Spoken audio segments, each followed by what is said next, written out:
Welcome to the module Creating People-Centered Schools. My name is Mike Adendorf, and I'll be your companion through this audio cassette. I'll take you through the various sections of this cassette and introduce you to the speakers and the topics they deal with. I'll also direct you to the activities you should do and inform you when you should stop and start the tape again. I encourage you to keep a pen and paper at hand in order to note important points that are made. This audio cassette is part of an integrated media package that also includes a videotape and printed materials. In it, you will hear views and opinions from various speakers like Christo Nel and Lovemore Mbigi, business consultants, Nomlamli Mahanjana and Andrew Schofield, who are Education Department officials, Mark Potterton and Penny Vinjevold, education researchers, and Stella Kabwe and Themba Ndlovu, who teach in the University of Natal, Pietermaritzburg. At the end of this tape, we will also speak to some school teachers involved with Themba in a school change project in KwaZulu-Natal.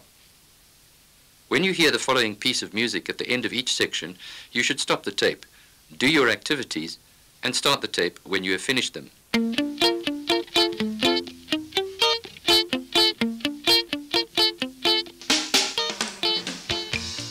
In this module, Creating People-Centered Schools, we look at how schools can be changed so that they allow more participation by all the people who have a stake in them. The education crisis in black schools is a political crisis. Education is an area that needs the attention of all our people, students, parents, teachers, workers, and all other organized sectors of our community.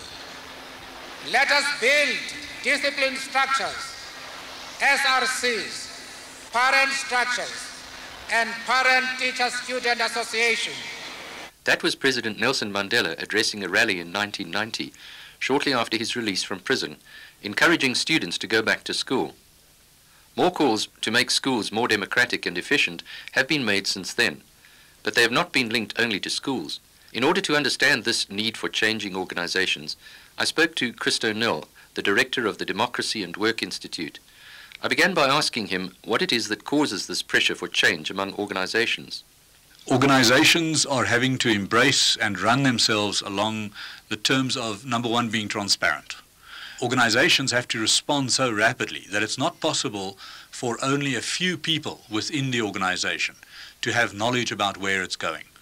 To the contrary, every person in the organization has to have a good idea of what the purpose of the organization is, how they fit into it. The second one is permeated with information, and the capacity to access information, utilize it, select information, interact and engage with information is becoming paramount. A third item is the nature of leadership. These days, leadership has to permeate the entire organization. And finally, the new world is one where rights and accountabilities merge. In the old world, the privileged had the rights and held the rest accountable. In the new world, you're looking at a rights society, but what we're also needing to understand is that with every right comes a deepened accountability. Now, when those things come together, transparency, information, diffuse leadership, comparativeness, and a rights and accountability society, it fundamentally alters the way that people inside institutions need to operate and that the leaders of those organizations need to operate. What then are the implications of this change for both the culture and the structures of organizations? I could perhaps give a little anecdote. I was once busy drawing a typical organogram. My son and one of his school friends, were looking at it, and as we looked at the drawing, I asked him, so what do you think this tells you? And he pointed to the person right at the top. He said, that guy must be very lonely. His friend looked at it and he sort of made as if he was pulling away one of the lines. He said, this thing's like made from sticks. If you pull one away, the rest are going to start breaking up. And that's precisely the problem with a hierarchy. So the structure is, at the end of the day, a manifestation of a particular culture. And the culture is increasingly one which crosses divides, which crosses functions. If you could visualize a structure like a river, the end of the river in an organization is an ocean of an economic environment and customers. And the flow from department to department, from teacher to teacher, from headmaster to teacher to pupils, must all contribute to ending up in a much more enriched ocean. So some of the things that one needs to look at is that, number one, the headmaster has to start viewing each and every teacher as a very important customer. The headmaster is there to provide the type of backup, mentorship, guidance to teachers so that they in turn can view the child as the recipient of services, as the recipient of knowledge to turn them into good little customers in their own right. And once you can start looking at it in that way, it becomes an easier way of starting to say, how do I make a culture represent itself through a structure? Does this mean that schools too will have to change in order to respond to the demands of society? There is no doubt that schools will have to shift how they operate. And the reason is quite simple, is that when a child goes to school, a huge amount of their learning is not occurring through the formal content that is transferred during the classroom sessions. It is transferred through the culture of the school, the way the teachers interact with one another and with pupils, the way that the pupils are expected to interact with one another in their own right. And there, I would like to suggest really getting to grips with one profound change. In the past, our societies were structured along hierarchic and pretty much authoritarian lines. The world that we're moving into is one that is increasingly seamless.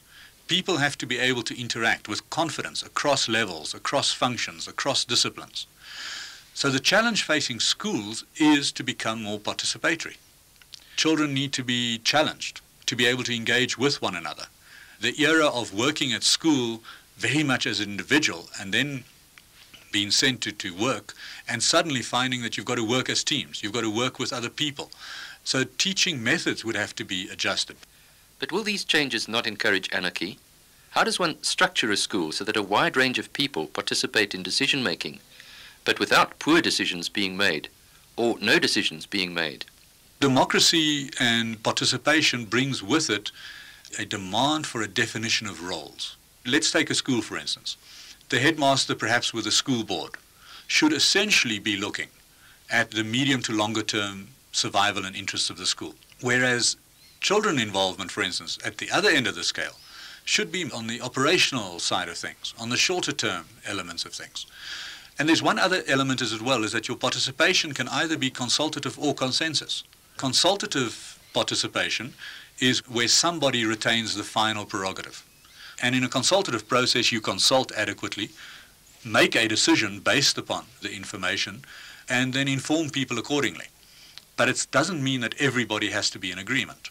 So, headmasters and teachers, the first challenge is start really learning about what is decision-making in a participative world, about what is the need for balance of rights and accountabilities. Secondly is to recognize that the transition from an old system to a new system takes a while. When you initially give people freedoms, they either haven't got the skills with which to participate, or alternatively, it could seem for a short while that chaos reigns. And at that stage, the leadership, be it the headmaster or some of the teachers that are willing to take a lead, really just have to exercise tolerance and patience. As a teacher, you may be saying, I agree with the democratization of schools, but does it mean that I now have to acquire other skills to respond to these challenges? Nomlamli Mahanjana, Director of Human Resource Development at the National Department of Education, and Christo Nil have this to say. There's quite a number of skills which are new in a new form of a school that we're talking about. Because more than really dictating in the first place to students what is it that they should be doing and how they should be doing, now you need to play more of a facilitative role as a teacher. And also you need to be a counselor. And I think the critical ones are more of the communication skills. The other one is more of the conflict resolution skills, leadership, and also the coaching.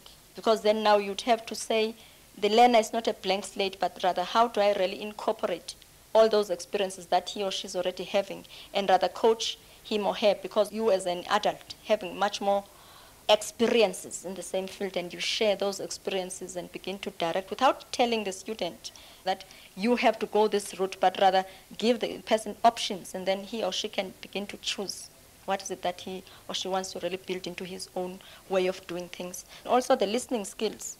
The last one really is more of learning to work with diverse teams. Teachers and headmasters are going to need decision-making, problem-solving skills, process management skills, project management skills, perhaps more so than ever in the past. It seems that teachers are being challenged to play a much more active role than before in management. But you're probably thinking, that's not the reason why I'm at my school. I came here to teach and that's it. Well, before you reach any conclusions about how the government may be adding more functions to your role as a teacher, listen to Lovemore Mbigi, a business consultant and director of the RAND Mega Management Consultancy. He argues that management has always been an important teaching skill. The one thing is that every teacher is a manager. He has to manage the time resource. He has to manage 40 to 50 students. And the teacher really works without supervision. All the functions of management are there, from leadership, organizing, control, and coordination. Not only must he manage his class, but later our relationships with his stakeholders is also important. He has to deal with parents directly, with the community. Also, the teacher is a knowledge worker. So like all knowledge workers, the first requirement is personal management and discipline. He must know how to manage knowledge, how to source knowledge. He must know how to manage ideas. He must know how to manage resources. It has to be someone who is curious, self-motivated. Because also they must know how to learn themselves. Because let's face it, what they learned in 5 years will be so outdated. So he has to be a fast learner.